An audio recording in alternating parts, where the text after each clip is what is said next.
Howdy YouTube, a really cool car model 1/18 scale die cast review for you today. Something that I've wanted to get my hands on for a long time.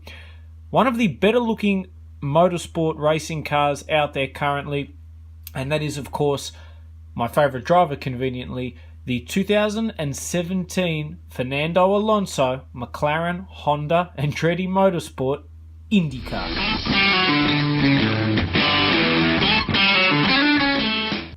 So despite the name being a mouthful, I love this car. Current motorsports, whether it's Le Mans or Formula One, honestly look like garbage, especially next year, 2018, with the halo system and things like that. The cars just look hideous in general. Whilst this is not the prettiest Indy car, it definitely is a step in the right direction. And for some reason, I love it. And maybe it's just because it's been compared to modern Formula One and prototype sports cars, which just look horrible. But I was really excited to see this car unveiled. Even more excited when they announced Fernando Alonso was going to take part in Indy. What a talented driver. They say the cream rises to the top, and that Alonso certainly did. Awesome effort, coming 7th from memory when his Honda failed, which was very disheartening and very disappointing, and showed that, you know, it's not just Formula One where they've got issues, it's IndyCar as well with reliability, which is a real shame because especially Honda, they're known, especially with their road cars, for being quite reliable. So it's really disappointing to see in motorsport that they've been just terrible, to put it frank. Now, this car, it's 1/18 die-cast metal. It's something that I didn't think they would release, but I'm really glad that they did. Packaging-wise, there's not a lot special. It's just the standard Verizon IndyCar series logo. You've got Fernando Alonso on the side. There's not much on the back. I have a 1/64 mini version, which I'm going to keep in packaging and put on display. But other than that, let's get the 1/18 model opened up and out of packaging. Now, first things first, and I'll get it out of the way. The model did come with this piece here. I have absolutely no idea what it's from or where it goes. It was loose in the box, and a special thank you, by the way, to Glenn for giving me this model for Christmas. I have no clue what purpose this piece has, where it's supposed to clip onto or anything like that. It doesn't appear, having a look at the model, anything is missing, so I'm not too sure if that's supposed to be there or not. I thought maybe it was a cover for one of the wheels or something, but honestly, I don't know. So if you know what this piece is for, please let me know in the comments below. That would be appreciated. In terms of this model, and I'm going to draw a lot of comparisons to Formula One here because that's the type of models I collect, and if it wasn't for Fernando Alonso driving this car, in all seriousness, I wouldn't have wanted the model, and I also wouldn't have watched the Indy 500. So the fact that he did shows that Alonso's got massive crossover appeal, and he did so well. It also shows the caliber of F1 drivers. Having said that, I enjoyed watching the Indy 500 100 times more than I have watching any Formula One race in the past 2 years. Now, a lot of hardcore F1 fans, F1's the best, blah, blah, blah. Unfortunately, F1 has lost a lot of its prestige and a lot of its excitement. To compare, the lead up to Alonso driving, and this is a really nice model, by the way, the lead up to Alonso driving at the Indy 500, every practice session, they televised it, video packages, interviews with McLaren, interviews with Honda, interviews with Andretti Motorsport, interviews with Alonso's teammates, everything possible to get you excited about the race, they did.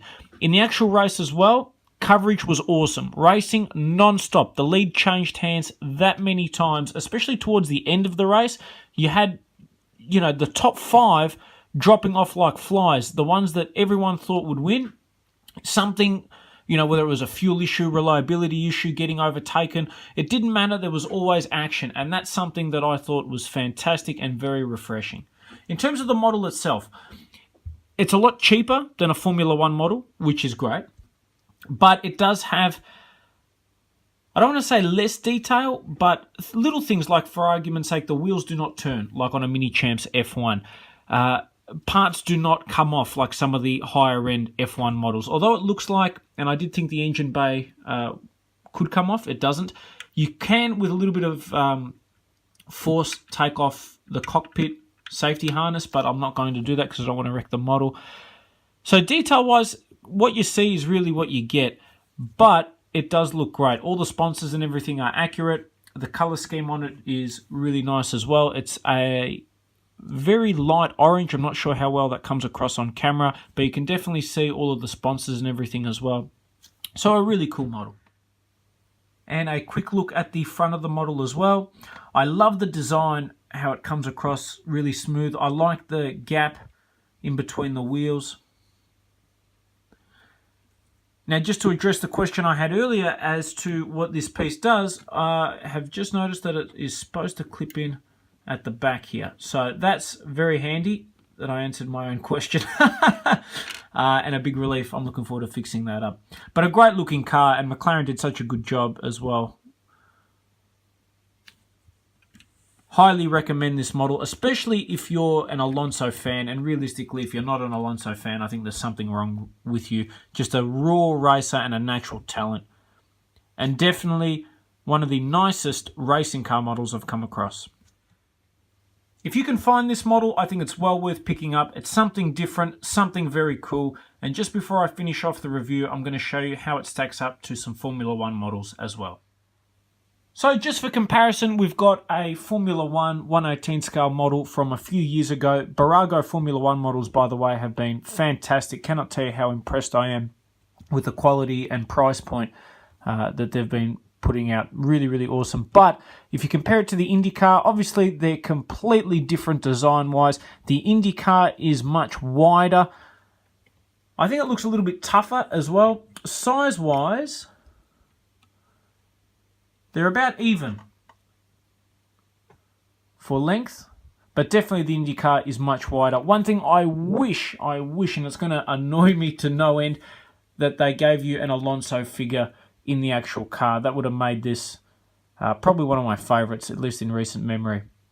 But there you go, a comparison with a modern day Formula One. A really great model, can't recommend it enough. So I hope you guys have enjoyed this review on the 1/18 scale Verizon IndyCar Series McLaren Honda.